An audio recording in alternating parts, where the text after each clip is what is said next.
Jail में बैठकर ये गैंगस्टर एमपी को धमकियां दे रहा है, तो कहीं ना कहीं लगती नहीं है केंद्र सरकार की और राजस्थान सरकार की विफलता है? देखिए, ऐसे नहीं होना चाहिए। ये सिस्टम की फेल्योरिटी है और इसकी निष्पक्षता से जांच करते हुए इसको सिस्टम को ठीक करना पड़ेगा, ताकि जेल के अंदर जो अपराधियों के अंदर जो भय है वो व्याप्त रहना चाहिए और आम जन के अंदर विश्वास होना चाहिए। तो ये कहीं न कहीं फेल्योरिटी रही है गवर्नमेंट की, तभी ऐसा हो रहा है। राजस्थान में 7 जगह उपचुनाव है, कैसे देखते हैं 7 चुनाव में कांग्रेस की क्या स्थिति है? एक कांग्रेस पार्टी मजबूती से चुनाव लड़ रही है और सातों जगह जीतने का प्रयास करेंगे। कि क्या लगता है उम्मीदवार राम जी को क्या लग रहा है कि क्योंकि आप भी जाते हैं और पार्टी की ओर से आपको कहीं न कहीं जिम्मेदारियां भी दी गई हैं?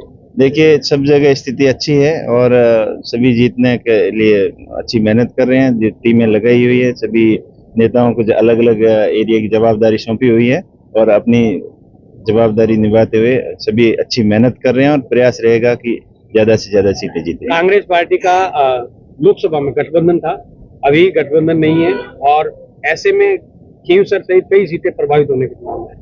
देखिए, गठबंधन करना है नहीं करना वो बड़े स्तर की बात है। जो जैसा उनको ठीक लगा वैसा किया। मैं तो जैसे निर्देश देगी पार्टी उस हिसाब से काम करूंगा। जो सेंट्रल की स्कीम है उन सभी स्कीमों को लेकर प्रोग्रेस रिपोर्ट के ऊपर आज समीक्षा बैठक की और उसमें बिंदुवार सभी डिपार्टमेंट के अधिकारियों से प्रोग्रेस रिपोर्ट की चर्चा। किन मुद्दों को लेकर के आपने अधिकारी को निर्देश दिया और कहां-कहां रिपोर्टों में कमियां पाई गई? देखिए, सबसे ज्यादा जेजेएम जो भारत सरकार की महत्वाकांक्षी परियोजना है, जो हर घर तक जल पहुंचे, उसके लिए उसकी प्रोग्रेस रिपोर्ट के बारे में चर्चा की गई।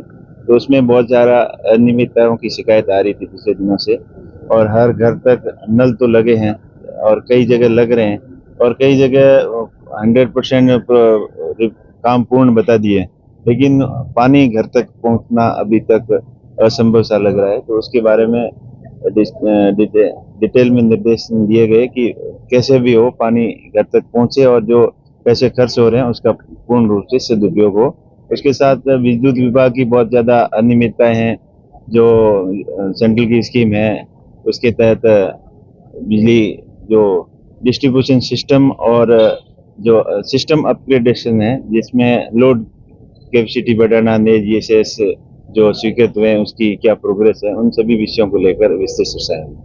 तो क्या निर्देशित भी किया गया, किसी अधिकारी को कोई नोटिस भी जारी करवाया गया?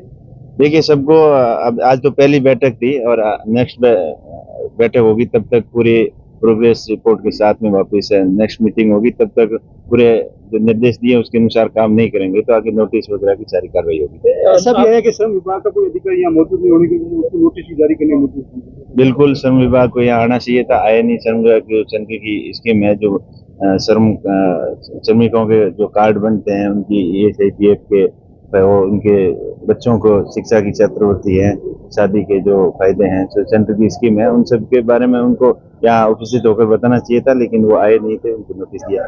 सर, बीते दिनों आपने बाड़मेर नगर परिषद में इंदिरा रसोई मामले में करोड़ों रुपए गबन की शिकायत की थी, उसकी जांच का अभी पूरा कलेक्शन हुई। तो साथ ही 2020 के बाद पट्टों की जांच है, उससे भी आपने उस पर सवाल खड़े किए थे। क्या ये पूरा मामला है और अब इस मामले को लेकर क्या जिला कलेक्टर की जांच रिपोर्ट आई आपके पास? देखिए, अभी जांच चल रही है। जिला कलेक्टर साहब को पत्र लिख के इस संपूर्ण मामले की निष्पक्ष जांच करने के निर्देश दिए थे और जांच चल रही है। आशा करते हैं कि जल्दी रिपोर्ट आएगी। क्या सर मसले बताएंगे? जो पट्टों के अंदर अनियमितताएं थी, एक जगह पे 2-2, 3-3 लोगों को पट्टे दे दिए, कहाँ जगह कम है और ज्यादा के पट्टे दे दिए, कहीं पे ज्यादा है कम के पट्टे दिए और एक आदमी को 2-2, 3 एक ही लोकेशन पे 2-2, 3-3 पट्टे जारी कर दिए।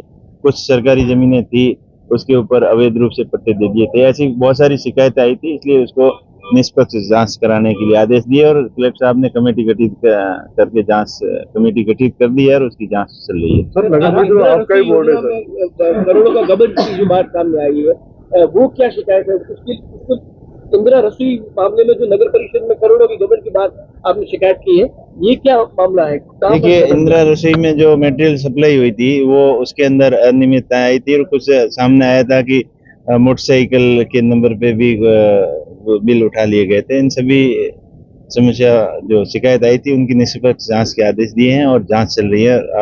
जल्द ही रिपोर्ट आ जाएगी। सर आपका राजस्थान में बोर्ड नगर राजस्थान में परिषद सात है, सर, सात कहीं जगह राजनीति भी जोड़ के देखो बोर्ड किसी का ही हो, लेकिन अनियमितताएं सरकारी योजना है और सरकार के पैसे का दुरुपयोग कोई नहीं कर सकता, इसलिए निष्पक्ष जांच कर रही है। तो चर्चा ये भी है कि लोकसभा चुनाव में कुछ कार्यकर्ता सिटी से आपके साथ नहीं गए, तो हो सकता है कि उसी से जोड़ कर नहीं, बिल्कुल जीतने के बाद में जनप्रतिनिधि सबका होता है, किसी विशेष एक का नहीं होता है। जो वोट दिए हैं उनके लिए भी वैसे ही है, और जो जिसने नहीं दिए सबको समान दृष्टि से हम देखते हैं। कोई द्वेषतापूर्ण भावना से कोई काम नहीं करते हैं और न आगे करेंगे, और जो काम सही है वो सही होना चाहिए, गलत करते हैं। राजस्थान में 7 जगह उपचुनाव है, कैसे देखते हैं 7 चुनाव में कांग्रेस की क्या स्थिति है?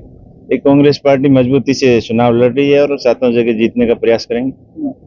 कि क्या लगता है उम्मीदवार राम जी को क्या लग रहा है कि क्योंकि आप भी जाते हैं और पार्टी की ओर से आपको कहीं न कहीं जिम्मेदारियां भी दी गई हैं? देखिए, सब जगह स्थिति अच्छी है और सभी जीतने के लिए अच्छी मेहनत कर रहे हैं, जो टीमें लगाई हुई है, सभी नेताओं को अलग अलग एरिया की जवाबदारी सौंपी हुई है और अपनी जवाबदारी निभाते हुए सभी अच्छी मेहनत कर रहे हैं और प्रयास रहेगा कि ज्यादा से ज्यादा सीटें जीतें। कांग्रेस पार्टी का लोकसभा में गठबंधन था, अभी गठबंधन नहीं है और ऐसे में खींवसर सहित कई सीटें प्रभावित होने के संभावना है।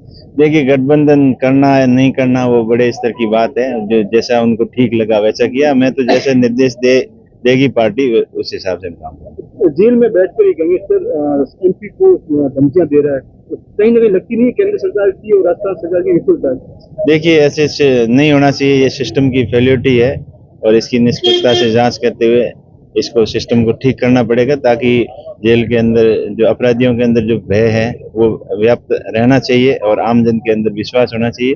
तो ये कहीं न कहीं फेल्योरिटी रही है गवर्नमेंट की, तभी ऐसा हो रहा है।